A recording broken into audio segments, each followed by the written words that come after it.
저는 오늘 여러분들과 같이 베들레헴 에브라다라고 하는 제목을 가지고 은혜를 나누겠습니다. 오늘 여러분이 성경의 이 제목을 보면서 성탄절 설교인데라고 얘기할 수도 있겠지요. 그런데 제가 지금 순서상 요나, 미가, 나움, 하박국 이런 식으로 순서를 하다 보니까 오늘 미가서를 보게 됐습니다. 미가는 BC 8세기 후반에 쓴 책입니다. 이사야와 동시대 인물이 미가입니다. 이사야는 상류층의 선교를 했고 말씀을 전했고 목회를 했고, 그리고 미가는 이렇게 조금 낮은 서민들을 상대로 한 그런 전도자라고 볼 수가 있습니다. 그 당시에 이스라엘은 남북으로 나누어져 있었는데 미가는 남북을 아우르는 그런 전도자였습니다.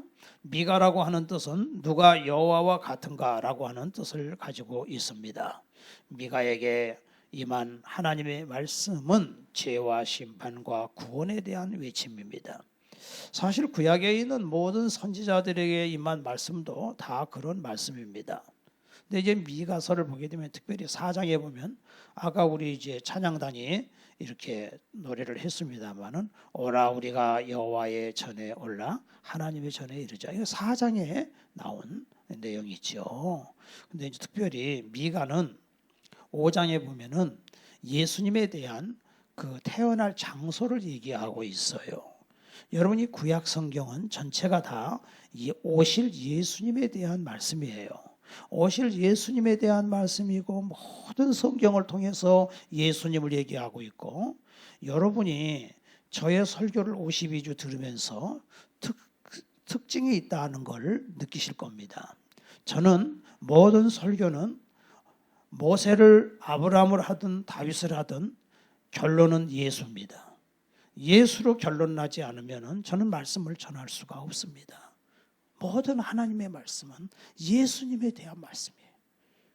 요한복음 5장 39절에 너희가 성경에서 영생에 있는 줄을 알고 성경을 상고하거니와 이 성경이 바로 내게 대하여 증거하고 있다고 그랬어요. 예수님 말씀이에요. 그렇기 때문에 이 성경은 예수님의 말씀이에요. 근데 특별히 예수님이 오신다, 메시아가 오신다, 그건데 미가서 5장 2절에 보면은 확실하게 장소까지 제공하고 있습니다. 베들레헴 에브라다야 너는 유다 족속 중에 작을지라도 이스라엘을 다스릴 자가 내게로 나올 것이라. 여러분 한번 보십시오. 지금 헤롯이 마태복음 2장에 보면은 헤롯이 동방박사 세 사람이 동방에서 왔지요. 그리고 예루살렘 표를 따라오다가 예루살렘에 사라졌어요. 그러니까 이 동방박사 세 사람이 예루살렘에 와가지고 이스라엘의 왕으로 나실 리가 어디 계시냐, 우리가 그를 경배하러 왔노라, 이렇게 얘기하니까 온 예루살렘이 소동했어요. 그래서 헤롯 왕에게 그 소식이 들려오니까 헤롯 왕이 서기관들을 불러가지고 도대체 이스라엘의 왕으로 날짜가 어딨냐 하고 물어보니까 성경 박사인 서기관들이 미가서 5장 2절을 딱 들추더니 네, 베들레헴에서 난다고 했습니다. 베들레헴으로 가보라고 하십시오. 그래서 왕이 이 세 사람을 불러가지고 동방박사 세 사람에게 베들레헴입니다. 베들레헴이 어느 쪽입니까? 네, 저 동남쪽을 가리키면서 그쪽으로 한 15리 정도 가게 되면 거기 아주 작은 촌동네가 있는데 거기 베들레헴입니다. 거기 가보세요. 말은 그렇게 하지만 믿지는 않았어. 무슨 메시아가 오겠어. 진짜 메시아가 왔다면 가만히 있겠습니까?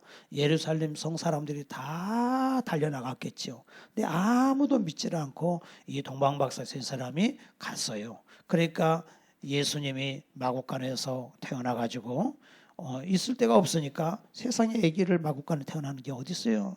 그래가지고서 예수님을 말밥통에다가 말구유에다가 예수님 올려놨다 그랬어요. 그런데 오늘 이미 미가서 5장 2절이 그 말씀이에요. 그런데 유다에서 아주 작은 고을이 미가입니다. 저기 베들레헴입니다. 베들레헴. 왜 베들레헴 에브라다라고 했냐면은 베들레헴이라고 하는 지명이 또 다른 데 있어요. 그러니까 베들레헴 에브라다는 여기는 바로 다윗의 고향, 다윗의 고향이거든요. 여러분 참 희한하지요. 하나님의 말씀은 너무너무 정확해요. 여러분들이 우리가 이 세상에 볼 때 도대체 하나님이 계시면 왜 저렇게 악한 자를 놔둘까? 왜 저렇게 놔둘까? 하나님 계실까? 하나님 계실까 하는 사람이 있습니다. 여러분 우리는 알아야 됩니다. 우리가 볼 때 7, 80년의 세월이지만은 하나님은 점 하나예요. 하나님은 천년이 하루 같고 하루가 천년 같은 하나님이라고 말씀하셨어요. 우리가 하나님을 믿는 것은 하나님이 전 세계 우주를 하나님이 주관하고 계시고 역사를 주관하고 계신다는 거예요. 하나님의 수레바퀴는 서서히 움직이고 있는 것입니다. 하나님이 역사를 주관하고 계십니다. 성경에 갈라디아서 4장 4절에 때가 참에 하나님이 그 아들을 보내사 여자에게 나게 하셨다고 했어요. 모든 때가 있어요. 하나님의 때가. 그런데 바로 지금 베들레헴에서 예수님이 태어나야 됩니다. 그런데 마리아는 만삭이 돼서 저 나사렛에서 여기까지 와가지고서 지금 아기를 낳는 거예요. 만삭이 돼가지고 고향에서 낳아야지 왜 여기까지 와서 아기를 저기 날 데가 없어가지고 마국간에서 애를 낳습니까? 이게 무슨 일입니까? 이스라엘 백성들이 바벨론의 포로로 잡혀갔어요. 유다 지파가 바벨론의 포로로 잡혀갔는데 그들이 바벨론에 가서 70년 포로 생활하다가 다시 돌아오게 되는데 돌아오다 보니까 갈릴리 지역이 있어요. 갈릴리 지역을 지나면 사마리아가 있고 사마리아를 지나면 예루살렘 유다 쪽이에요. 그런데 내려오다가 갈릴리가 살기 좋으니까 거기 거의 많은 사람이 주저앉아 살게 됐어요. 그러니까 500년 600년 전에 벌써 이들은 거기서 그냥 터를 잡고 산 거예요. 원래가 베들레헴이 고향인데 원래가 이 자리는 누가 살던 자리입니까? 유다 지파가 할당받은 땅이에요. 그리고 유다 지파의 후손인 다윗이 거기서 태어난 곳이 베들레헴이에요. 그런데 성경의 미가서 5장 2절을 이루어야 되니까 로마 황제를 하나님이 감동을 시킨 거예요. 빨리 호적해라. 통치를 하니까. 그래가지고 고향에 가서 호적을 해라. 다 고향으로 가야 몇 월 며칠까지 해라. 안 가면 큰일 나요. 그러니까 만삭이 됐지만은 그 만삭된 몸을 가지고서 베들레헴까지 가서 베들레헴에서 애를 낳아야 된다고. 절대 다른 데서 낳으면 안 돼. 예루살렘에서 낳아도 안 돼요. 이건 하나님이 말씀하셨기 때문에 꼭 그 자리가 돼야 되는 거예요. 그래서 거기서 모든 역사는 하나님이 이끌고 하신다는 거예요. 여러분 창세기 49장 8절에 보면은 야곱이가 죽으면서 12아들에게 축복 기도를 해줘요. 근데 그 축복 기도를 해주는데 야곱은 하나님의 성령의 감동을 받아서 축복 기도를 해주는 거예요. 그냥 해주는 게 아니에요. 그런데 그 넷째 아들 유다에 대해서는 아주 축복을 구체적으로 많이 합니다. 유다는 내 형제의 찬송이 될지라 그랬어요. 여러분 찬송을 누가 받아요? 예수님이 받잖아요. 찬송이 될지라. 내 아버지 아들들이 내게 절을 하리라. 모두가 예수님께 절한다는 거예요. 그 후손이 여기 온 거예요. 보세요. 엎드려 절하세. 엎드려 절하세. 엎드려 절하세. 애긴데 찬송은 엎드려 절하세. 왜? 왕이니까. 우리가 찬송을 불러도 나의 창조자, 나의 구원자, 나의 가장 귀한 예수님 찬양합니다. 과연 예수님은 찬양받고 경배받으실 분인가? 여러분 이 지구상에 내가 경배할 자가 없다는 건 비극이에요. 내가 경배할 자가 있다는 게 크게 축복이에요. 삶의 의미가 있는 거예요. 여기 보니까 뭐라 그랬습니까? 또 네가 사자처럼 찢는다. 그 말은 동물의 왕이 사자 아닙니까? 사자를 당할 짐승이 없죠. 찢어. 여러분 이 땅에 오신 예수님은 사실은 악한 마귀를 그냥 찢어버리시는 거예요. 그리고 또 나오기를 임금의 지휘봉이 유다를 떠나지 아니하리라. 예수님은 모든 왕의 호를 가지고 계신 분이고 통치자의 지휘봉이 만대에 이른다 그랬어요. 예수님은 통치자예요. 창세기 49장 8절에서 10절이 지금 나와 있는 말씀입니다. 실로가 오시기까지 그에게 모든 백성이 복종하리라. 실로는 왕이에요. 예수님이에요. 예수님 앞에 다 복종한다는 거예요. 여러분이 베들레헴이라고 하는 곳이 과거에 보게 되면은 이방 여자 룻이 베들레헴의 나오미와 같이 왔잖아요. 그런데 거기에 보아스를 만났지요. 그래서 거기서 아들을 낳는데 오벳이고 오벳의 아들이 이새고 이새가 다윗의 아들이 솔로몬이잖아요. 그런데 이 다윗이 이 하나님께서 이제 다윗 그 이새 아들들 중에 왕을 하나 세우려고 그랬어요. 왕을 세우려고 해서 이새가 아들 7을 불렀어요.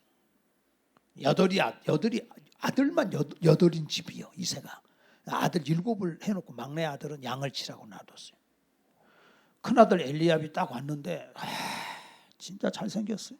어떻게 얼굴을 보니까 참 사람이 귀티가 나고 체격도 좋고 이게 왕이다, 이게 왕.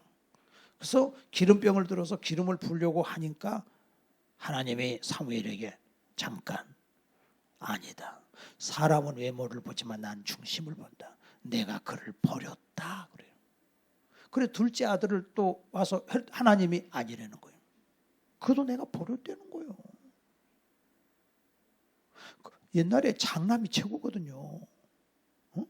장남이 아니고 차남도 아니야. 그러면 셋째도 아니래. 넷째, 다섯, 여섯, 일곱째까지 다 아니래.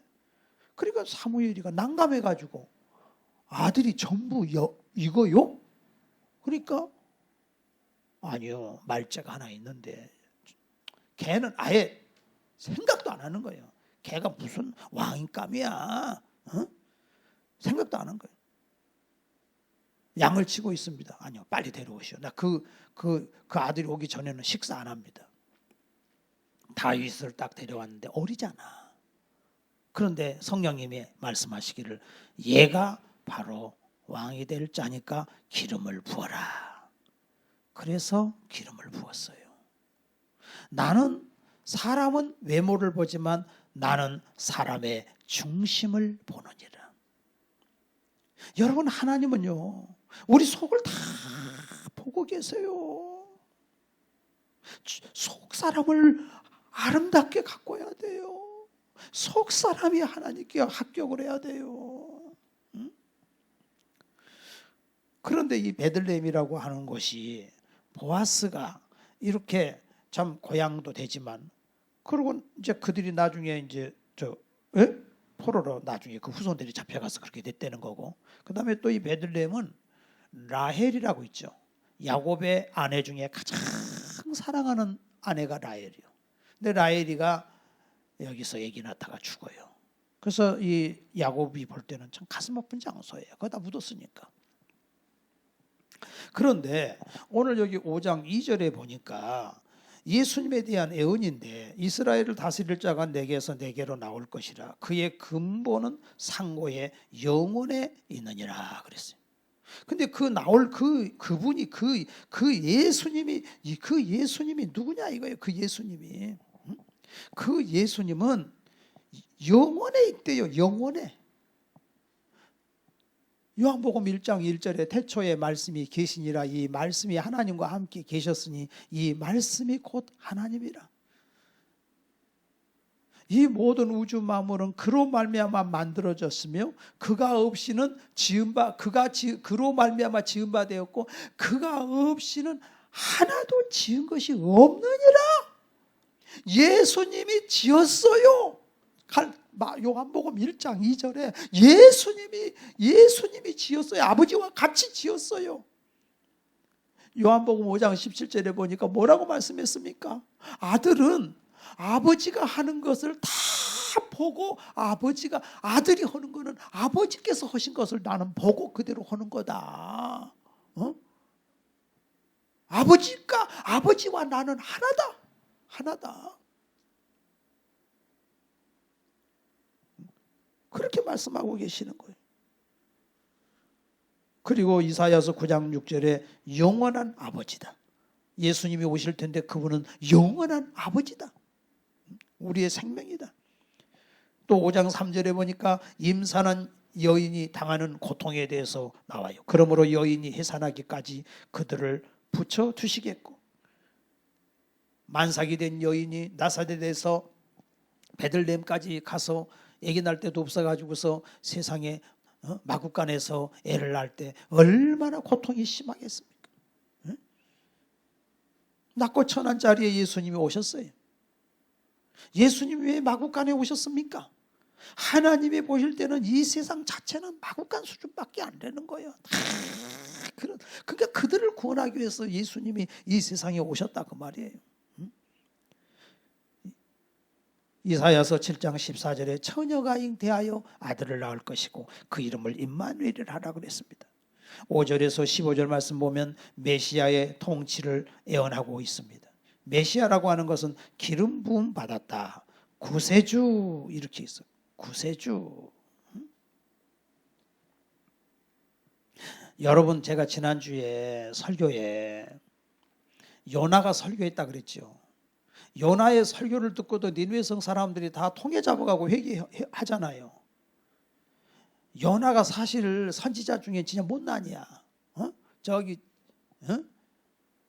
물고기 뱃속에 들어갔다 나와갖고도 그거 선포하고도 요나서 4장에 보니까 요나가 얼마나 하나님 앞에 따지는데요. 니느웨 멸망 안 시킨다고. 그런데 요나의 설교를 듣고도, 요나의 전도를 듣고도 회개했어. 여러분요, 그러면은 예수님 설교 들으면 회개할까요? 예수님 설교 들으면 회개할까요? 여러분, 지금 예수 안 믿는 사람들은요, 그 목사가 그 교회가 더러워 이유를 대. 그래, 그러면 나 더럽지 않는 자가 나타날게. 예수님이 직접 내가 설교한다. 예수님이 직접 설교해요. 예수님 설교 들을까요? 예수님 설교 듣고 바리새인 서기관들 예수님 설교 듣고 지도자들이 통회하고 자복했나요? 돌 들어서 예수님을 죽이려고 하잖아요. 그러니까 메신저는 문제가 아니야. 메신저. 이 요나 이거 뭐 사람 같지도 않은 거, 이게 중요한 게 아니에요. 그가 전하는 40일이 지나면 망한다는 거예요. 좀 부족해도 하나님 말씀을 그대로 전하면은 그 말에 꼬꾸라져야 돼. 무릎 꿇어야 돼. 머리부터 발끝까지 인간이 얼마나 허물이 많습니까? 제가 얼마나 허물이 많습니까? 그렇지만 하나님의 말씀을 전해주면 그 말씀은 받아들여야죠. 어떻게 예수님이 설교하는데도 그 예수님의 설교를 거부합니까? 마음이 완악한 거죠. 그 마음이 돌짝밭, 그 마음이 가시떨기, 그 마음이 길가라 그래요. 여러분, 우리가 하나님 앞에 회개해야 된다는 것은, 왜 하나님 아버지, 어떻게 하나님의 말씀을 내가 이렇게 등한히 여기고 있습니까? 영원전에 계신 아버지, 천지만물을 창조하신 아버지 하나님, 나를 위하여 십자가에 달려 죽으시고 부활하신 예수님, 우리는 예배드려야 할 예배자가 필요하잖아요. 어디서 와서 왜 삶의 어디로 가는지를 몰랐는데 나의 주인을 만났습니다. 나는 예배 드릴 자를 만났습니다. 하나님을 만났습니다. 그 아들 예수님을 만났습니다. 여기 5장 4절에 보니까 그가 하나님의 능력으로 서 계신다.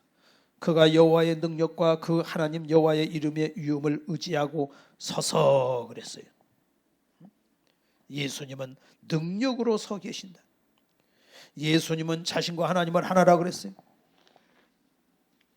요한복음 5장 17절부터 23절에 말씀하십니다. 요한복음 10장 30절에 나와 아버지는 하나니라. 또 5장 4절 후반에 보니까 서서 목축하니, 목축이 뭐예요? 양을 기르는 거예요. 양. 예수님은 양을 기르시는 분이에요. 여러분, 여기 보니까 요한복음 10장 12절에 보면 나는 선한 목자라. 선한 목자는 양들을 위하여 목숨을 버리거니와. 우리를 푸른 초장한 실만한 물가로 우리를 천국으로 인도하기 위해서 예수님은 목숨을 버렸잖아요. 그리고 또 10장 9절에 보면 내가 문이니 누구든지 나로 말미암아 들어가면 구원을 받고 또는 들어가며 나오며 꼴을 얻으리라.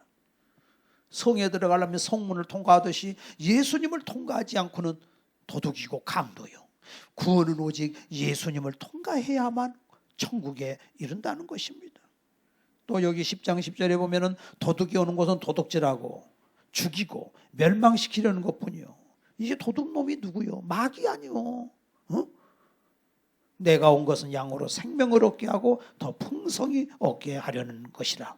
또 10장 28절에 보니까 27절에 내 양은 내 음성을 들으며 나는 그들을 알며 그들은 나를 따르느니라. 여러분 하나님 아버지를 믿습니까? 예수님이 내 구주이신 걸 믿습니까?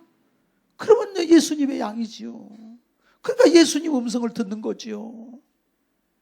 이 말씀이 들려와야 돼. 여러분 가난한 게 저주가 아니에요. 병든 게 저주가 아니에요. 전쟁 난 게 저주가 아니에요. 예수님 말씀이 안 믿어지는 게 저주예요. 예수님 말씀이 안 믿어지는 게. 내가 그들에게 영생을 주노니 영원히 멸망하지 아니할 것이고 또 그들을 내 손에서 빼앗을 자가 없느니라. 여러분이 하나님의 자녀가 되고 하나님 자녀가 되면 절대로 빼앗을 자가 없어요. 하나님 거니까. 여러분 내가 낳은 자식을 누구한테 뺏기는 부모가 어디 있어요? 목숨 걸고 그 자식을 지키잖아요. 응? 내가 하나님의 자녀가 됐으면 하나님 예수님이 나를 지켜주시는 거예요. 왜? 내 거니까. 예수님 거니까. 지켜주시는 거예요. 그래서 예수님은 선한 목자, 능력의 목자, 구원의 목자, 생명의 목자가 되는 것입니다. 특별히 이 5장 4절에 오실 예수님은 창대하여 땅끝까지 이르리라 그랬어요. 창대하시다. 여러분 이 우주 만물을 보세요. 얼마나 창대합니까? 얼마나 큽니까? 그분은 창대하신 분이에요. 주 하나님 지으신 모든 세계 내 마음속에 그리워볼 때 하늘의 별 울려 퍼지는 뇌성 주님의 권능 우주에 찾네. 주님의 높고 위대하심을 내 영혼이 찬양하네. 이렇게 광대하시고 광대하신 하나님께서 예루살렘과 유대와 사마리 땅 끝까지로 내 복음을 전해라. 너희는 가서 모든 족속으로 제자를 삼아라. 계시록 7장 9절에 각 나라와 족속과 백성과 방언으로부터 아주 셀 수 없는 큰 무리들이 예수님 앞에 나와서 찬양을 하는 말씀이 나옵니다. 뿐만 아니라 5장 5절에 보니까 이 사람은 평강이 될 것이다. 예수님은 평강이 될 것이다. 내가 너에게 평안을 끼치노니 바로 내 평안을 너에게 주노라. 여러분 예수 믿고 나서 우리가 받은 게 뭡니까? 내 영혼이 은총 입어 중한 죄짐 벗고 보니 슬픔 많은 이 세상도 그 어디나 하늘나라. 환경은 똑같아. 환경은 똑같은데 마음의 천국이 이루어졌어요. 환경은 천국 같아도 지옥을 만들어 사는 사람이 있고 환경이 지옥 같아도 천국을 만들어 사는 사람이 있어요. 내가 너에게 평안을 끼치노니 바로 나의 평안을 너에게 주노라. 예수님이 나를 구원해 주시고 성령님이 내 주인 되신 증거가 뭐냐면 평안이야. 왜 승질이 납니까? 불안하니까 그래요. 깊은 평강이 있으면 다 맡겨 하나님께. 막 안 될 것 같아. 막 큰일 날 것 같아. 막 이게 불안이에요. 악한 영이 그건 다 갖다 주는 거예요. 응? 하나님 우리에게 잔잔한 평강을 줘. 내 영혼 평안해, 내 영혼 평안해, 내 영혼 평안해, 내 영혼 평안해. 성경은 참 속에서 우리에게 심지가 견고한 자에게 평강을 주신다고 말씀했지 않습니까? 이 불안할 때는 벌써 악한 영이 벌써 틈탄 거예요. 주여, 내가 불안합니다. 나는 왜 이렇습니까? 주여 용서해. 어떤 사람은 다니면서 또 불안을 조성하는 사람들이 있어. 가만히 있는 사람한테 가서 큰일 났대. 아이고 큰일 났대. 이 나라가 앞으로 큰일 났대. 막 굉장히 뭐 맞는 것 같은데 그게 아니야. 왜 그분만 만나면 저렇게 불안할까? 불안한 세상을 만들어 버릴까? 아니에요. 우리 하나님은 우리에게 평강을 주시는 하나님인 걸 믿으시기를 바랍니다. 그래서 하나님은 메시아를 세웠다. 메시아. 메시아가 이런 일을 한다. 그래서 여기 특별히 5장 5절에 나와 있어요. 일곱 우리 땅이 평강이 될 것이라. 아수르 사람이 우리 땅에 들어와서 우리 궁들을 밟을 때 우리가 7 목자와 8 군왕을 일으켜 그들을 치리니 그랬어요. 용맹한 하나님의 천군 천사를 동원시켜 가지고서 영권을 가진다. 영권. 예수 믿는 사람은 영권을 가져요. 원수를 이기는 능력을 하나님이 우리에게 이미 주셨어요. 마귀의 사망 권세는 마귀가 가지고 있는 무기, 최고의 무기는 사망이야. 죽이는 거예요. 근데 우리 예수님은 마귀의 사망 권세를 꺾었어요. 예수님은 죽었다가 살아남으로 마귀의 사망의 권세는 효력을 상실해버린 거예요. 그래서 우리는 하나님 자녀가 이 영권을 가지고 예수 믿는 사람은 이미 악한 마귀 귀신들을 예수님이 다 심판해버렸기 때문에 영권을 가지고 날마다 승리하고 사는 거예요. 할렐루야. 믿음으로 승리하시기를 바랍니다. 원수를 다 이겼어요. 그래서 원수를 다 이기고 무덤에서 부활하셨네. 다시 사셨네. 원수를 다 이겨버린 거예요.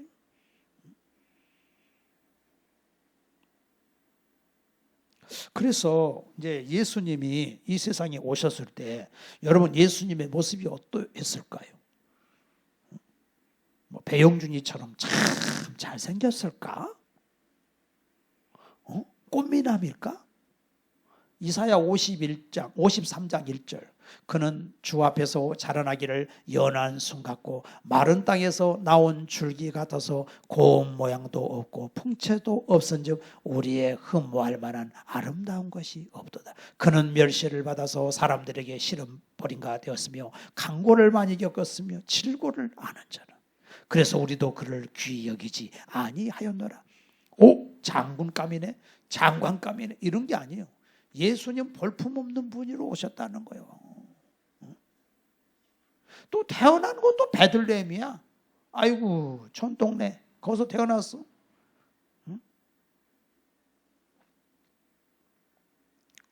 그런데 우리는 알아야 됩니다. 우리 예수님은 그 천한 마국간에서 큰 마국간에 오셨지만은 우리 예수님은 인류를 살려내는 거예요. 그러면 하나님이 이 마국간에 대한 이 베들레헴을 얘기하면서 하나님께서 우리에게도 너는 지금 너의 출신 성분이 뭐냐? 너희 부모는 뭐냐? 너의 인생이 뭐냐? 자기 잘못도 아닌데 왜 우리 부모는 그럴까? 왜 그런 데서 태어났고 왜 나를 이렇게 가르쳤을까? 근데 우리 하나님은 그게 아니라는 거예요. 그 약점이 너에게는 강점이라는 거예요. 다윗이가 왜 이렇게 위대한 인물이 됐느냐? 말죄, 내놓을 것도 말죄기 때문에 약하기 때문에 크게 됐습니까? 절대 그거 아니에요.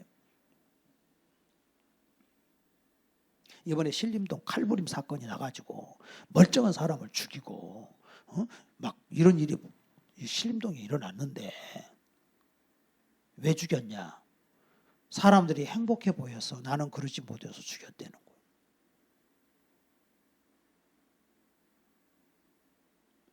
여러분요, 우리가 하나님을 보면 너는 그의 만드신 바다. 너는 그의 만드신 바다. 그 말은 너는 하나님의 걸작품이다. 전 세계에 너 하나밖에 없다. 여러분 자기를 전 세계에 나 하나밖에 없어. 쌍둥이도 틀려요. 하나님의 걸작품이에요. 상품하고 작품하고는 틀려요. 상품은 찍어내는 게 상품이에요. 똑같아요. 근데 작품은 하나하나 만드는 게 작품이에요. 하나님이 나를 작품으로 만들었다는 걸 알았다면 그렇게 했겠어요? 내가 얼마나 소중한 존재고, 다윗 같은 말지 아들이라 할지라도, 이 세상에 버림받은 자라 할지라도, 성경은 어찌 여인이 자기 태에서 난 자식을 잊겠느냐? 자기가 젖먹는 자식을, 젖먹이는 자식을 잊어버리겠냐? 그러나 혹시 그들은 잊을지라도 나는 너를 잊지 아니하리라. 내가 너를 내 손바닥에 새겼다 그랬어요. 하나님을 안다면 절대 그런 일이 없지요. 자기가 얼마나 소중한 존재라는 거. 내가 소중하니까 남도 소중하잖아요. 신림동에 다닐 때 좀 행복해 보이게 다니면 안 되겠더라고. 너무 그냥 야하게 막 다니고 그냥 스킨십도 너무 들어오고, 괜히 저 짝도 없는 사람은 그런 거 보면 그냥 속이 뒤집힐 수도 있겠다. 그러니까 조심해야 돼, 진짜.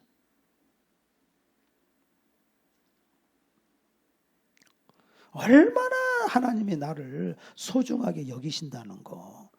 고린도후서 12장에도 보니까 사도 바울이 그 가시 좀 제거해 달라고 하나님 앞에 3번을 기도했는데, 아까 좀 제거 좀 해주시지. 근데 하나님이 제거 안 해주시잖아요.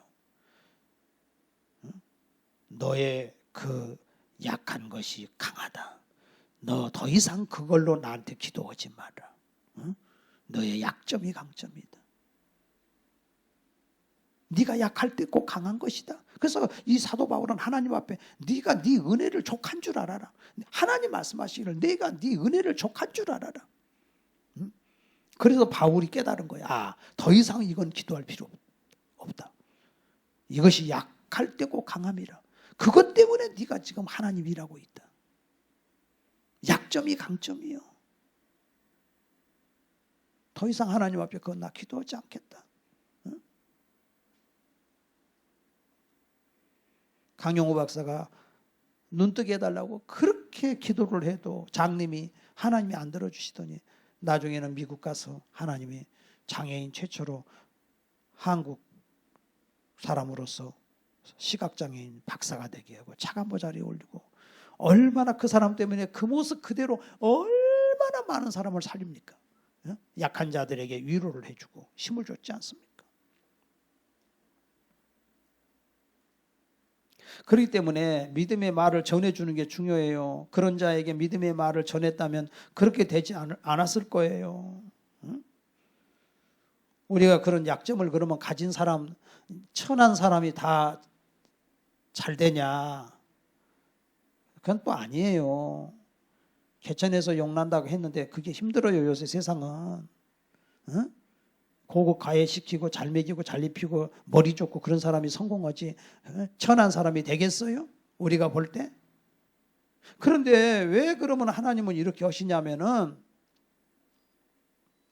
다 얘기하는 거예요. 봐요. 별 볼 일 없는 인생이라 할지라도 다윗을 하나님이 쓰시는 이유는 여기 6장 6절에서부터 나와 있어요. 답이. 내가 무엇을 가지고 여호와 앞에 나가며 높으신 하나님께 경배할까? 내가 번제물로 일련된 송아지를 가지고 그 앞에 나아갈까? 여호와께서 천천의 수양이나 만만의 강물 같은 기름을 기뻐하실까? 내 허물을 위하여 내 맏아들을 내 영혼의 죄로 말미암아 내 몸에 열매를 드릴까? 8절에 사람아 주께서 선한 것이 무엇임을 내게 보이셨나니 여호와께서 내게 구하시는 것은 오직 정의를 행하며 인자를 사랑하며 겸손하게 내 하나님과 함께 행하는 것 아니냐 그랬어요. 그 비천한 사람이지만 바로 이 말씀대로 하니까 성공하는, 나는 약하니까 난 성공한다. 그게 아니고 여기 나오잖아요. 주께서 선한 것이 무엇입니까? 정의를 행하고 인자를 사랑하고 겸손하게 내 하나님과 여호와의 산에 오를 자가 누구냐? 또 시편 15편에도 쫙 다윗이 공의를 행하고 정직하고 다 나오지 않습니까? 그러니까 성도가 예수를 믿고 구원은 받아요. 그러나 구원 받은 걸로 끝나지 말고 성령을 받았으면 성령으로 말미암아 사는 삶을 살아라. 성령이 이끄는 삶을 살아라. 성령의 열매 맺는 삶을 살아라. 응? 성도의 옳은 행실을 갖고 살아라. 예수 믿고 구원받았는데 가서 음란한 짓이나 하고 죄짓고 도둑질하고 사기나 치면서 내가 예수 믿으니까 난 구원받았다 그렇게 말하고 다니면 안 된다는 거예요. 응? 성령님이 진짜 하나님의 신이 내게 오셨다면 신의 성품에 참여할 수밖에 없게끔 하나님이 나를 만들어 가시는 거예요.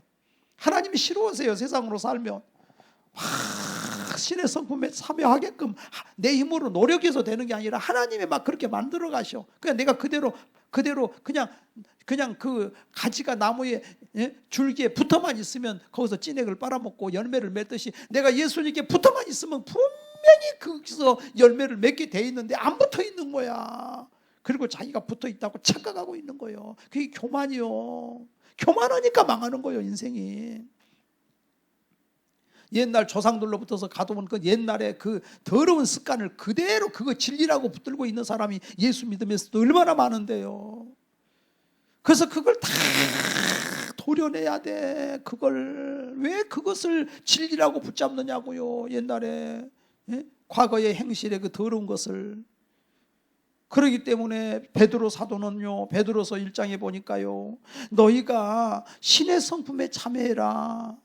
신의 성품에 참여해라. 그래서 신의 성품이 뭡니까 했더니 믿음이라는 거예요. 믿음에다가 덕이 있어야 된다는 거예요. 사람이 예의가 있어야 된대요. 예를 들어서 제가 목사지만 제가 말씀을 어느 집에 가서 신방 가서 예배를 드리면 제가 센터에 서서 말씀을 전해요. 그죠? 그렇지만은 밥상이 딱 들어오면은 나보다 더 연세가 많으신 그 가정에 어른이 있으면 그분이 상석에 앉는 거예요. 나는 말씀만 전할 때만 상석에 있는 거지 밥상이 들어오면 나는 말석에 가야 돼. 헷갈리면 안 돼요. 목회자라고 해서 내가 항상 거기 다 높은 자리가 아니요. 어른은 또 그 가정 밥 먹을 때는 어른이 위잖아. 그분이 형님이시잖아.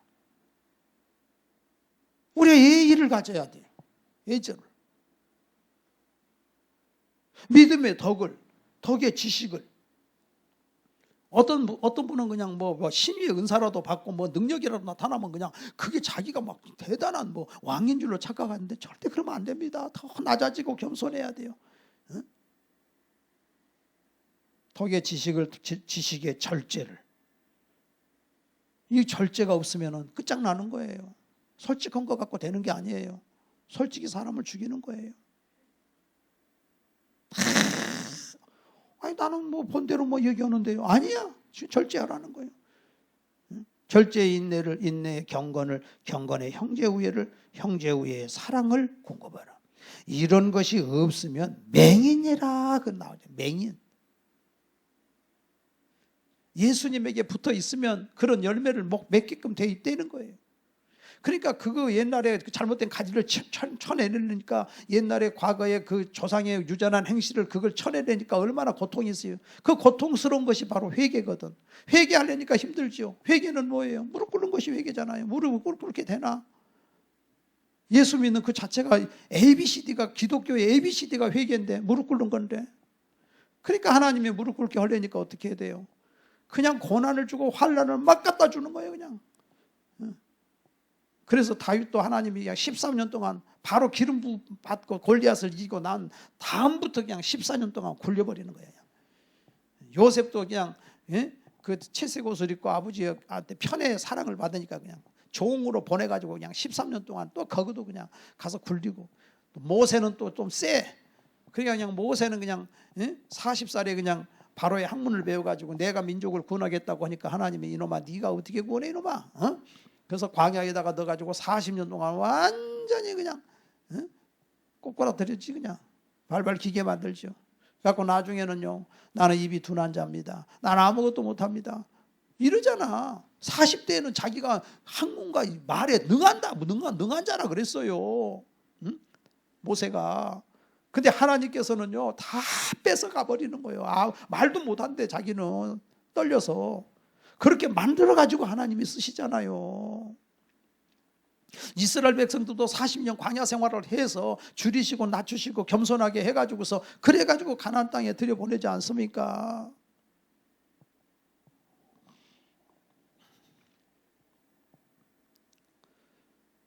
그래서 우리가 연약한 자라 할지라도 하나님이 낮추셔서 쓰고요. 또 잘된 사람들이 있어요. 머리 좋은 사람, 성공하는 사람, 잘 나가는 사람. 이거요, 진짜 이 사람들 겸손해야 됩니다. 이만하면 됐다. 그런데 하나님은 교만이 너를 속였도다. 어거스틴에게 제자가 물어봤습니다. 선생님, 이 세상에 최고의 덕이 뭡니까? 그랬더니 첫째 겸손이다 그러더래. 그러면 두 번째 덕은 뭐예요? 그랬더니 두 번째도 겸손이다. 세 번째는요? 세 번째도 겸손이다 그러더래요. 그러면 겸손의 반대는 뭡니까? 그게 교만이다 그러더래요. 그 교만이 뭡니까? 그랬더니 내가 세상에서 제일 겸손하다라고 생각하는 게 그게 교만이다는 거예요. 교만이 망하는 거예요. 교만이. 머리 좋고 잘 나가고 그때가 위험한 거예요. 너무너무 그때가 위험한 거예요. 그때가 애들을 길러도 섬기게끔 아이들을 기르고 아이들에게 감사합니다, 고맙습니다, 죄송합니다 자꾸 섬기게끔 해야지. 지금 요즘은 아이들은 그냥 금쪽이라는 거예요. 요즘에 보세요. 교사가 그냥 자살을 하고 별리 세상에 얼마나 부모들이 갑질을 해가지고서 그 교사 커뮤니티에 올라온 걸 봤더니 그 중에 하나 뭐 수천 건이 올라오는데 얼마나 학부모가 갑질하는지. 어떤 학부모는 세상에 그 옆에 언니들이 뭐 빼빼로를 먹었대. 그래갖고 거기 있는 친구들한테 하나씩 줬대요. 근데 자기 학급도 아닌데. 근데 어쩌다가 얘는 안 줬나 봐. 그래가지고서는 이 학부모가 막 학교에다 전화를 해가지고서 이놈들이 지들끼리만 먹고 우리 애는 빼빼로 안 줬다고. 그래가지고서 그 학생들 전부 다 나한테 와서 빌어야 내가 용서해 준다고. 아, 이런 것을 담임 선생님, 이게 얼마나 이게 교만한 겁니까? 부모도 교만하고 애도 교만하고 이제 갈 때까지 가는 거예요. 근데 우리 하나님 말씀 그게 아니잖아. 예수님 자신이 섬기러 오셨잖아요. 낮아지러 오셨잖아요. 인간적으로 볼 때는 바보 같아도 그게 바로 성공의 길이고 그게 사는 길이라는 거예요. 힘 있는 자가 성공할 때 그래서 이웃을 섬기고, 우리 대한민국 같은 경우는 지금 얼마나 이 헌옷을 모아놓은 데 가보면은 이 옷도 그냥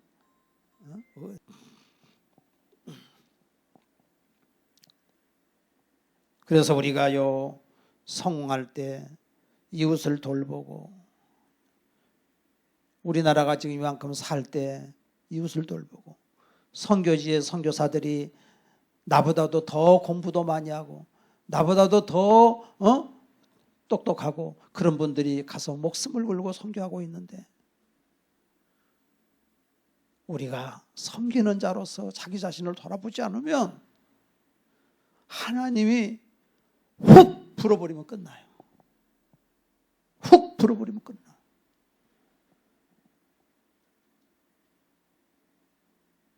우리같이 어릴 때 고생을 많이 한 사람은 하나님이 훅 풀어버릴까 봐, 거기다 집어넣을까 봐 워낙 고생을 했기 때문에 겁이 나. 벌써 조금 바람만 살짝 잘못 불어도 그냥 겁이 덜컥 나요. 근데 그러지 못한 사람들은요, 에이까지 뭐 당하면 당하지. 큰일 납니다. 여러분 잘 될 때 겸손해야 됩니다. 잘 나갈 때 배부를 때 조심해야 됩니다. 이웃을 돌봐야 됩니다.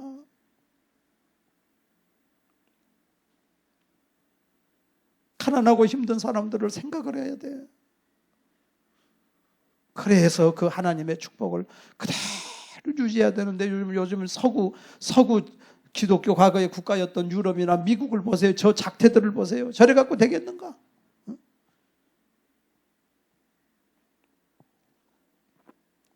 믿음으로 항상 우리가 신의 성품에 참여해서, 성령의 열매는 사랑과 희락과 화평과 오래 참과 자비와 양선과 충성과 온유와 절제라 그랬어요. 물론 예수를 믿으면 구원을 받습니다.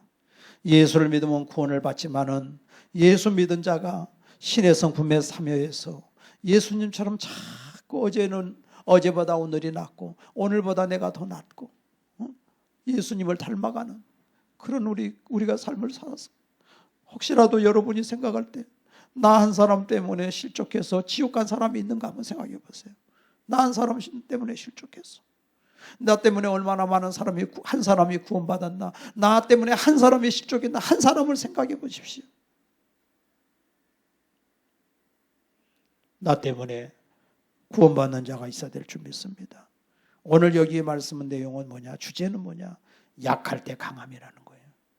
예수님은 미천한 곳에 오셔서 살리듯이 나는 약하고 천한 자지만 하나님이 나를 분명히 써주신다.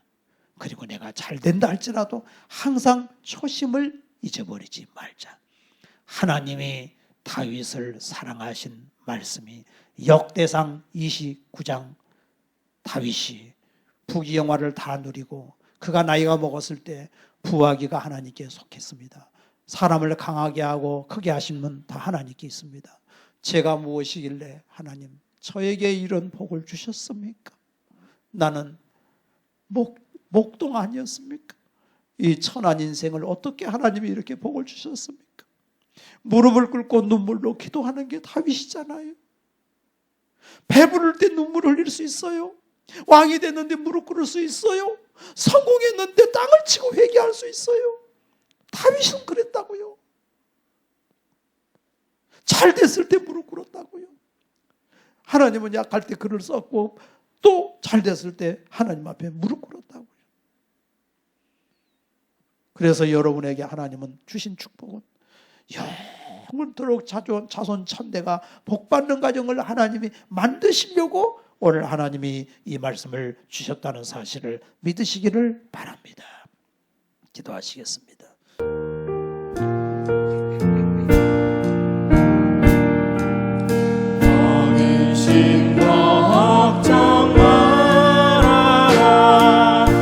주 너를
지키리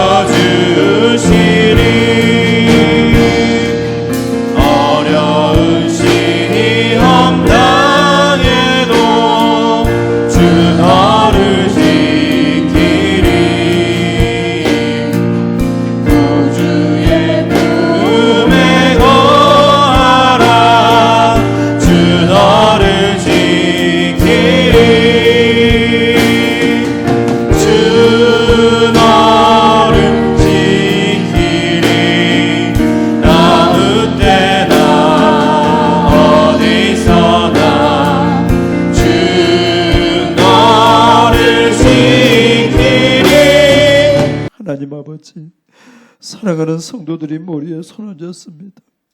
과거에는 몰라서 내 힘으로 살려고 했는데 예수님을 믿고 하나님 자녀가 됐습니다. 예수님 이제 성령으로 충만하게 부어주시옵소서. 신의 성품에 참여하는 자로 살게 하여 주시옵소서. 성령님 우리 인생을 주장하여 주시옵소서.